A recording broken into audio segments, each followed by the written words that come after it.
నేర్చుకుంటున్నాం. What is startup, what is entrepreneurship, what is innovation? ఏంటి ఈ 3 పదాలు ఏంటి? వీటికున్న వ్యత్యాసాలు మరి సంబంధం ఏంటని మీరు అనుకుంటున్నారేమో. Let me explain each one of them in detail.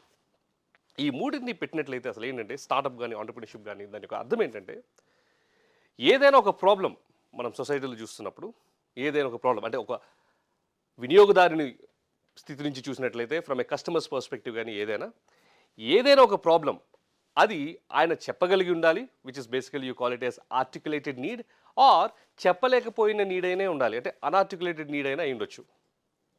ఏదైనా ఒక ప్రాబ్లమ్‌ని మీరు ఐడెంటిఫై చేసి ఆ ప్రాబ్లమ్‌కి వినూత్నమైన రీతిలో మీరొక సొల్యూషన్‌ని రైట్ విత్ ఇన్నోవేషన్ ఆ ప్రాబ్లమ్‌కి మీరు సొల్యూషన్‌ను తీసుకురాగలిగి ఆ ప్రాబ్లమ్‌ని మీ సొల్యూషన్‌తో జతపరచడం ద్వారా ఆ యొక్క కస్టమర్‌కి కావాల్సినటువంటి కంఫర్ట్‌ని ఇస్తూ ఈ ప్రాసెస్‌లో మీరు మనీ ఆర్ ప్రాఫిట్స్‌ని చేసుకోవడమే సూక్ష్మంగా ఆంటర్‌ప్రెన్యూర్‌షిప్ అంటే.